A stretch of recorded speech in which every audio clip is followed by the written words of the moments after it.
오늘 이 주제 다뤄보겠습니다. 김성수 변호사 그리고 오창석 평론가 이어서 함께 하시겠습니다. 어서 오십시오. 안녕하세요. 예, 오늘 이용구 차관의 입장 잠시 나왔는데요. 물론 이제 그 내용 중에는 1,000만 원은 블랙박스 영상 삭제 대가가 아니다 이렇게 주장을 한 상황입니다. 오창석 평론가께서는 이 입장을 어떻게 좀 보셨습니까? 네, 일단 이 전 차관의 입장 전문이 6가지로 쭉 나눠서 이제 본인이 이제 길게 글을 썼는데 일단은 공수처장 후보로 거론된 시기라 합의금을 드린 것이다라고 얘기를 하면 네. 국민들이 첫 번째 생각할 때는 공수처장 후보로 거론되는 시기에 이런 일을 벌였어라고 생각을 하기 더 쉽습니다. 예. 그렇기 때문에 그 부분에 있어서 물론 이제 법률적으로 지금 이제 입건이 됐기 때문에 조사를 나오겠지만 도의적으로도 정말 국민들한테 용서받기 어려운 상황이었다라고 저는 생각이 들고 그리고 또 하나는 공수처장 후보가 이 부분을 무마하기 위해서 어쨌든 합의금이라는 것 자체가 문제를 삼지 않기, 문제가 되지 않기 위해서 시도하는 행위이기 때문에 공수처장이나 또는 이제 공직자로서의 역할로서 잘 할 수 있을까라는 생각을 할 수밖에 없습니다. 예. 그렇기 때문에 이 부분에 대해서는 국민 여론이 좋지 않을 수밖에 없을 거라고 생각을 하고요. 이 영상에 대해서는 본인이 이제 길게 이야기를 했습니다. 이 영상을 받은 것이 이제 카카오톡이라는 메신저를 통해서 받았고 이 영상이 나한테도 왔기 때문에 제3자나 다른 곳으로 유포가 될 수도 있다. 예. 그런 우려 때문에 좀 지워달라는 것이었지 블랙박스의 원본을 지워달라는 뜻은 아니었다. 이런 식으로 해명을 했고 실제로도 블랙박스 원본을 가지고 있는 것으로 알고 있다라고도 입장 전문을 발표했습니다만 이 부분에 대해서 누가 보더라도 저 현저히 높은 금액이 영상 원본을 좀 삭제해 주길 바라는 마음이 없었다라고 보기에는 좀 그 금액이 좀 너무 크지 않았나라는 생각이 들어서 여러모로 사실은 이 부분에 대해서는 질타를 피해가긴 어려울 것 같습니다. 네. 예. 변호사님, 법조인 입장에서 보통 합의금은 어느 정도 선이 적절합니까? 가끔 제가 이제 의뢰인분들한테도 그런 상담을 받습니다. 변호사님 이거 합의를 보려고 하는데 예. 어느 정도가 시세예요? 이렇게 물어보는 경우가 있는데 네네. 사실 합의금의 시세라는 건 없습니다. 이게 꼭 나는 이걸 합의를 보고 싶다라고 한다면은 1,000만 원보다도 더 많은 금액도 합의금으로 제시할 수가 있는 거거든요. 예. 그렇다 보니까는 합의금이 정해져 있다고 볼 수는 없고 이게 통상적으로 얼마다라고 볼 수도 없는 데다가 지금 이용구 차관이 이야기하는 것은 본인이 당시에 변호사였고 공수처장 후보로 거론이 되고 있었기 때문에 이 합의금을 조금 금액을 좀 그러니까 통상적인 것보다는 높게 줬다 이런 취지로 이야기를 한 것 같은데 예. 폭행죄 같은 경우에 500만 원이 될 수도 있고 1,000만 원이 될 수도 있고 이거는 정말로 정하기 나름이거든요. 예. 그렇기 때문에 이 부분을 단순하게 당시에 정말로 공수처장 후보라든지 이런 좀 문제가 되는 것을 피하기 위해서 합의금을 줬다라고 하더라도 그 어느 정도는 납득이 가능한 정도의 금액이 아닌가 생각이 되고 그리고 예. 지금 이 택시기사분 인터뷰가 이제 최근에 언론에 보도가 됐었는데 예. 인터뷰에서도 택시기사분이 당시에 이제 삭제를 좀 요청을 했던 적은 있었지만 예. 이 합의 당시에는 그와 관련해서는 이야기가 없었고 돈을 주고받고 그 자리에서 다른 조건은 이야기가 없었다. 지금 이렇게 이야기를 하고 있기 때문에 예. 만약 이 택시기사분 좀 진술이라든지 그리고 지금 이용구 차관의 진술이 사실이라고 한다면 이전에 그 영상을 지워달라고 이야기는 한 사실이 있다고 하더라도 네. 이 1,000만 원이 이 영상 삭제의 대가로 볼 수 있느냐 이거는 조금 단정하기 어렵지 않나 저는 좀 이 금액이 그러니까 그렇게까지 크지 않다 예. 이런 의견을 조금 말씀드리고 싶습니다. 변호사님도 그렇고 사건 당사자들도 그렇고 이건 합의금 명목이었다라고만 말하고 있는데 근데 경찰에서는 일단 이 1,000만 원을 폭행 영상을 지워달라 이 대가성으로 보고 있는 것 같더라고요. 예, 일단은 경찰에서 그런 혐의가 있는지를 다시 한번 열어보겠다. 사건을 다시 한번 검토해보겠다라는 부분이고 예. 이 당시에 이제 이 두 사람의 이야기 외에 문자 내역이라든지 다른 내용이 있다라고 한다면 이 1,000만 원은 삭제의 대가입니다. 아니면 1,000만 원 삭제해 삭제해 주시는 거죠. 이런 내역이라도 있다고 한다면 예. 아니면은 다른 사람이랑 이야기할 때도 내가 1,000만 원 받는 대신에 영상 삭제해 주기로 했어. 이런 이야기가 나올 수도 있는 거지 않습니까? 예. 그래서 그런 부분들이 있는지 이 두 사람의 진술만을 신빙할 수 있는지 이런 부분들을 다시 한번 검토를 해보겠다. 이런 취지로 보이고 예. 당장 지금 경찰에서 이 혐의 자체가 혐의가 유죄로 보인다라고 지금 단정한 건 아니기 때문에 네네. 이 부분은 조금 더 좀 시간을 두고 지켜봐야 되는 게 아닌가 생각이 듭니다. 실제 대가성 여부가 확인이 되고 그런 의도였다면 이것은 이용구 차관이 증거인멸을 교사한 혐의 적용, 그러니까 증거인멸 교사 혐의 적용이 가능하기 때문에 그게 실제로 성립될지 그 여부를 지금 경찰에서 검토 중이다. 이렇게 볼 수 있는 건가요? 그렇게 보기는 조금 어려운 것이 그래요? 합의금이 이 대가성이 있었는지 여부와 관계없이 예. 증거인멸을 교사한 사실이 있다라고만 한다면 돈이 가지 않았다고 하더라도 예, 예. 증거인멸 교사의 처벌이 되기 때문에 지금 현재 경찰에서는 이게 대가성이 있다라고 한다면은 증거인멸의 가능성이 더 높아지는 거지 않습니까? 네네. 이렇게 돈까지 줬다라는 네. 사실관계가 나오는 거기 때문에 예. 그래서 그런 부분들을 한 번 더 꼼꼼히 살펴보겠다 이런 취지로 보이는 것이지 예. 이게 합의금이 대가성이 아니었다라고 해서 증거인멸 교사가 뭐 아예 무혐의가 된다든지 네네. 아니면 합의금이 대가성의 여지가 조금 있었다고 해서 이 증거인멸이 교사가 이제 확실하게 유죄가 된다든지 이렇게 볼 수는 없는 것이고 예. 다만 이제 이 객관적 사실 중에 일부 간접 사실로 이런 부분들을 조금 더 꼼꼼히 지켜보겠다 이렇게 생각하시는 것이 좀 정확할 것 같습니다. 알겠습니다. 사건이 있었던 당시는 어땠는가? 영상을 보고 돌아오도록 하겠습니다. 함께 보시죠. 여기 내리시면 돼요? 왜 이거 그러세요? 저한테 이거 보신 거예요? 유치원 너 뭐냐? 다 찍혀 이거? 너 뭐야? 다 찍혀 이거? 너 뭐야? 운전 택시 기사야 택시 기사. 얘기하지 말라고. 네? 신고할게. 뭐가 지나갔어요? 네? 다 찍혔습니다. 경찰서로 갑시다. 네.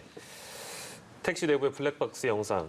이미 뭐 지금 이 시각을 기준으로도 많은 시청자분들, 국민들께서 보셨습니다만 오창석 평론가께서 어떻게 보셨습니까? 좀 뭐 민망한 장면이기도 하네요. 네, 일단은 이 부분에 있어서 어떤 사람들이 저럴 수도 있다라고 생각하지는 않을 겁니다. 그 어떤 사람도 저럴 수도 있지라고 생각하시는 분은 아무도 없을 거라고 생각이 예, 들고요. 예. 사실은 이제 택시 운행 중에 일어난 일이기 때문에 이 부분은 사실은 당연히 엄벌에 처해야 하는 것이 맞다고 생각이 들고 저 부분에 있어서 사실은 이제 전후 관계 예. 예를 들어서 뭐 택시 기사가 운행 중에 뭐 약간 난폭 운전이 있었다든지 네. 아니 먼저 시비를 건 듯한 언행이 있었다든지 그런 것도 없어요 지금. 예. 그렇기 때문에 도대체 이전 차관이 도대체 왜 갑자기 저렇게 뒤에서 목을 잡았는지에 대해서도 설명이 되지 않습니다. 그냥 네. 술 기운에 그런 것 같아요. 네. 그렇기 때문에 저 부분에 대해서는 당연히 국민들이 더 분노를 할 수밖에 없지 않을까라는 생각이 들고 일단은 고위공직자에게 감정을 이입하기보다는 예. 일반 택시 기사에게 감정을 이입하는 것이 훨씬 더 가깝습니다. 국민들 입장에서는. 그렇기 때문에 저 부분에 대해서는 아무래도 훨씬 더 약자로 보이는 택시 기사가 굉장히 힘들었겠구나라는 네. 생각밖에 들지 않네요. 네. 네, 지금 블랙박스 영상이 공개되기도 했고 이 차관도 폭행 혐의에 대해서는 사실상 인정을 한 상황입니다. 그런데 폭행이 이루어진 시점도 중요한 것 같습니다. 이게 택시 운행하던 중에 이루어진 건지 아니면 운행을 멈춘 뒤에 폭행이 있었던 건지 그 부분이 중요한데 지금 택시기사 주장에 따르면 일단 뒷문 열고 깨우다 폭행이 있었다. 이렇게 진술을 요구당했다고 하거든요. 그러니까 택시 운행이 멈춘 뒤에 폭행이 있었다고 진술을 하라는 요구를 받았다는 거잖아요. 근데 이 차관 입장에선 이게 왜 중요했던 겁니까?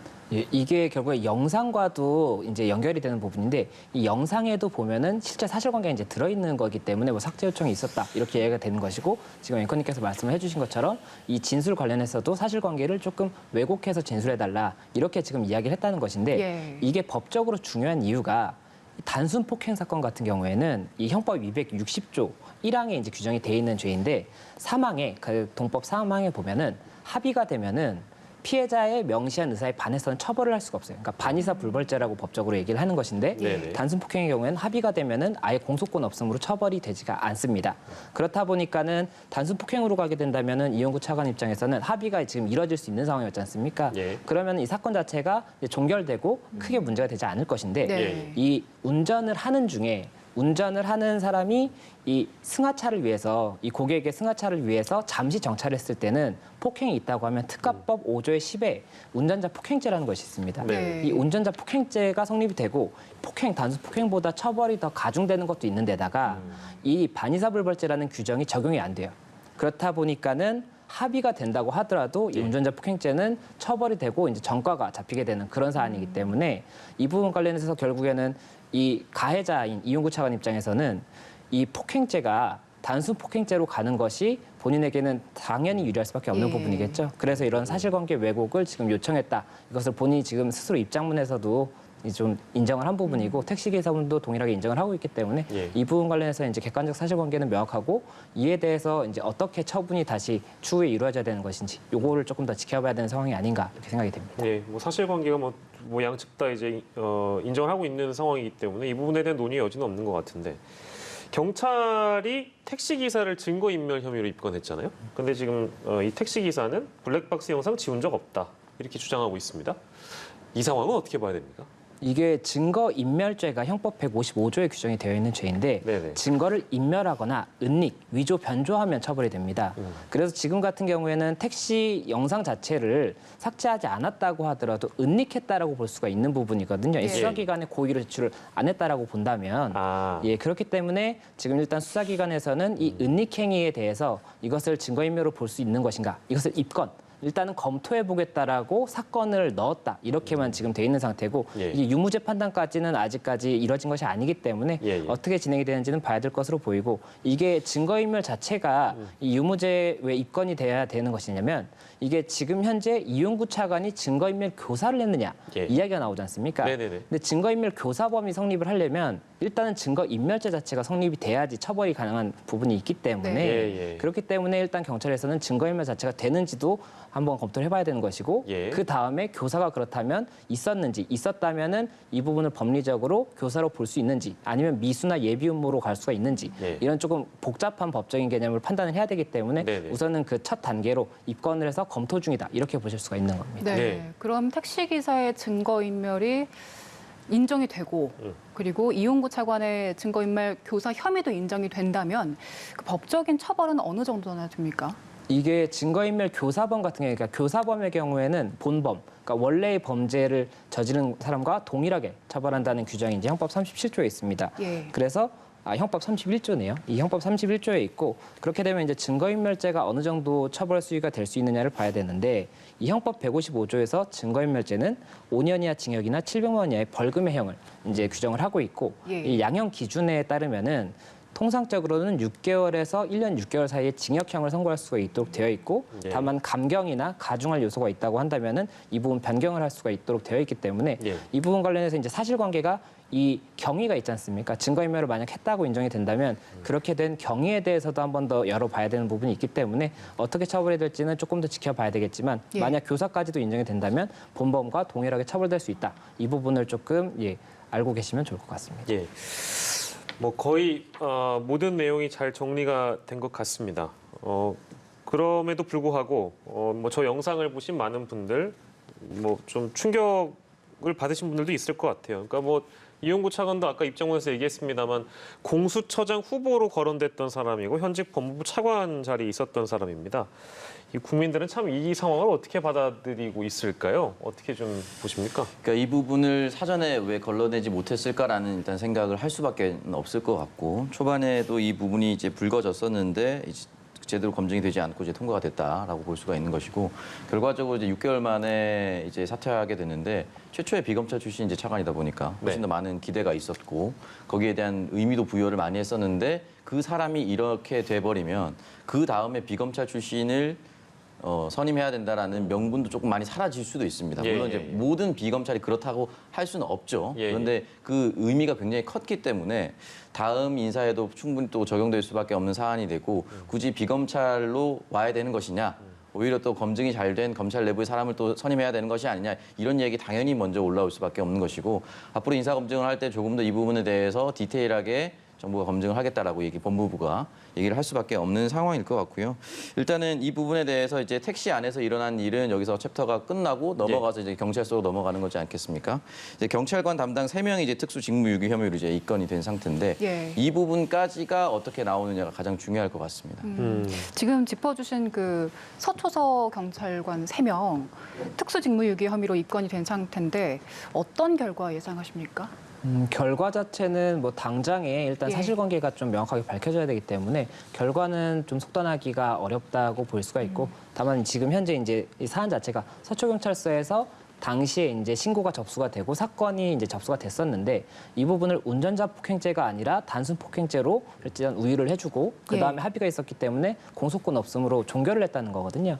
이 부분 자체가 이제 문제가 된다면은 그 평론가님께서 방금 말씀해 주셨던 것처럼 이 특가법 15조에 따라서 특수 직무유기가 됩니다. 예. 그래서 이 수사를 진행하는 공무원이 직무를 유기한 경우에는 유기징역 1년 이상의 형을 처벌을 할 수가 있기 때문에 이 부분 관련해서 만약에 인정이 된다고 한다면은 이게 가볍지 않은 죄이기 때문에 처벌이 조금 강하게 이루어질 수가 있는 부분이고 네. 지금 현재 담당 형사, 그러니까 담당 경사, 팀장, 형사 과장에 대해서 이 부분 어디까지 이런 부분 관련해서 유기를 한 것으로 볼 수 있느냐, 이 부분도 판단이 이루어져야 될 것으로 보이고, 이 담당 경사가 했던 이런 행위 자체가 직무를 유기한 것으로 볼 수 있는지, 아니면은 당시에 이런 수사 판단에 있어서 법적인 판단을 조금 착오한 것으로 볼 수 있는지, 이런 부분들도 좀 쟁점이 될 수가 있기 때문에 결국에는 객관적인 사실이 나와야 될 것으로 보이고, 지금 지난 1월 달에 이 경찰에서도 이 수사단을 조직을 해서 이 경위 자체를 지금 계속 꼼꼼하게 살피고 있지 않습니까? 네. 그래서 이 경위가 명확하게 좀 증거를 통해서 나온다면 그때 이 직무유기 여부 관련해서도 조금 더 명확하게 좀 정리가 되지 않을까 생각이 듭니다. 그런데 피해자가 처벌을 원치 않는다 했던 부분도 있지만 지금